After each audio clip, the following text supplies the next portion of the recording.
Welcome back to Real Clear Politics on Sirius XM. My next guest is Andy Harris. He is the Republican representative from the 1st District of the state of Maryland, and he is the only Republican representative in Congress from Maryland. Congressman, welcome to the program.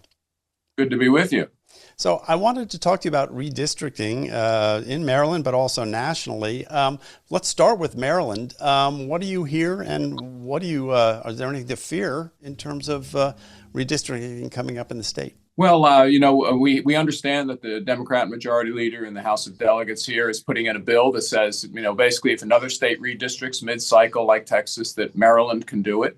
The bottom line, though, they tried in 2022 to redistrict me out of my seat. They tried to make it a state with 7 safe Democrat seats, 1 toss-up seat, my seat, and the court rejected it. It was taken to court in Maryland. The court that heard the case felt that it unconstitutionally represented an extreme partisan gerrymander, again, not permitted under the reading of the Constitution by that judge.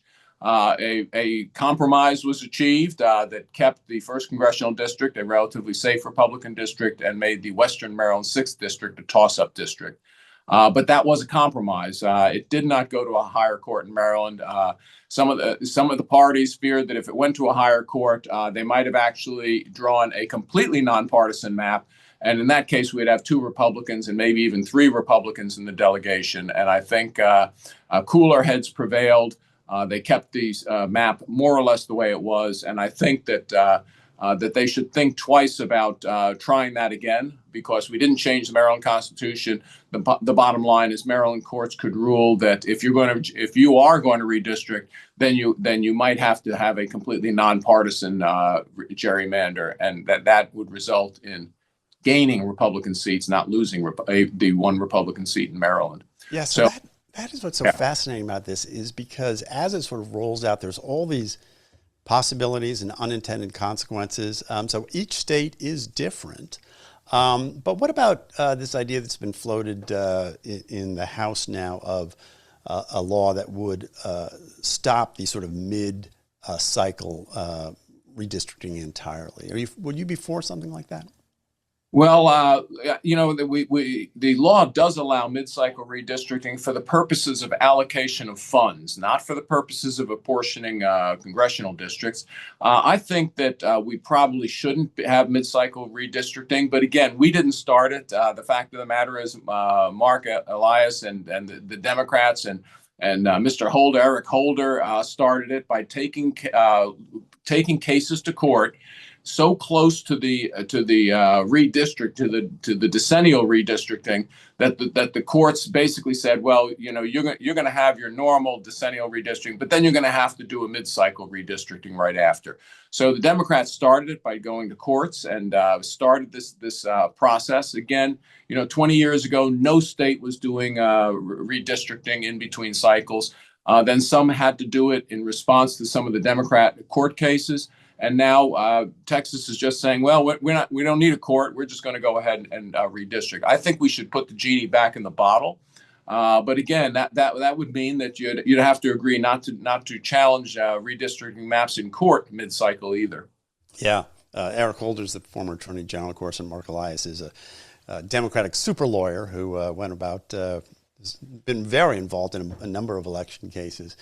In a sort of perfect world, how would districts be drawn? Well, they would be drawn, I think, the way Maryland, specifically in its constitution, calls for legislative districts to be drawn for our state legislature. And that is as compact as usual, respecting jurisdictional and geographic boundaries whenever possible.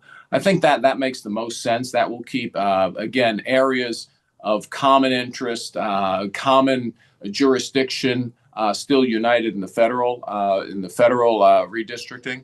I think it's possible. Again, that's the way we do it in our legislative districts in the state. I think it should be done in the congressional districts nationally as well. I think people would be better served by that. But again, that would take a change to the Constitution, because the Constitution allows states to decide for themselves how they're going to elect their members of Congress. Your district, and I should say, I'm in the congressman's district. I live on Kent Island, so I'm on the eastern shore here. Your district is pretty pretty compact, I guess, to use your term. I mean, are you happy with your district? Well, that's right, but that's the result of that court case. Whereas the first congressional district frequently was gerrymandered. It used to be gerrymandered into Southern Maryland. At one point, gerrymandered into Baltimore City, but now it goes across the top of the bay and just gets just enough of Hartford, and Baltimore County to come up with the 700,000 plus constituents. So it actually is probably the most compact you can draw it. And I think it works. I think that type of map drawing works. I wish it were done in other parts of the state better. Again, it was a compromise map last time because the 6th congressional, Western Maryland really should be electing another Republican. But in the compromise map, it drew enough of Montgomery County, which is, of course, a suburb of Washington, right, into it to make it a toss-up district. When you look at this, and again, stepping back from it, would something be lost for Maryland if they did redistrict you and eliminate the one Republican that they have who actually can talk to the White House, can talk to the Speaker, can sort of, do that sort of thing? Look, I think you're absolutely right. I think that, and there are numerous cases, even in the last year and a half, of when it's been an issue. So, for instance, when the Key Bridge was destroyed, someone had to interact with the administration in order to see if we could facilitate the rebuilding of the Key Bridge. When we have a disaster somewhere, whether there's a disaster declaration need to be declared, it's someone who can easily reach out to the administration. Right now, we're negotiating the healthcare payment systems with Medicare right now. And Maryland has a special circumstance. Again, having an in with the executive branch is very important, but also having an in with again, congressional leadership is important. And you would lose that if they redistricted me out and they did not achieve the majority in the House, because I think the Senate is not likely to become a Democrat majority, then I think the next 2 years would be very difficult for Maryland in terms of having a responsive Washington, D.C. for Maryland. Yeah, I should add that Congressman Harris is also the chair of the House Freedom Caucus, so he wears two hats on Capitol Hill. That's a pretty important caucus these days.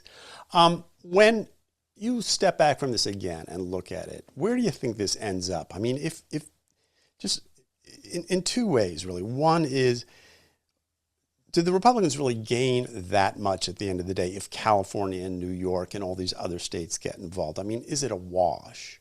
And second of all, is it just bad for democracy for us to be going through this? Well, certainly, if California and Illinois could redistrict, then it will likely be a wash. Maybe because there's Missouri, Indiana, there, Florida, there are other states that could get involved. It could be a 1 or 2 seat difference, 3 seat difference. But I think your other point is well made. I do think that we should put the genie back in the bottle on mid-cycle redistricting. But it would be both parties have to agree. And again, it's not just the idea of Texas deciding to do it in halfway through the cycle, but it's the Democrats agreeing not to bring cases to court that will necessarily extend past the normal redistricting cycle.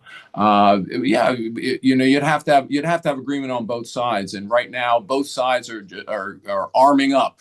They're certainly not standing down. Well, it's one of those stories that it wasn't on my bingo card. I didn't think we'd be talking about this in August, but here we are talking about it. You've been listening to Real Clear Politics on Sirius XM. I'm Andrew Walworth. I've been talking to Representative Andy Harris of the 1st District of Maryland. Don't go away. We'll be back with more Real Clear Politics right after this.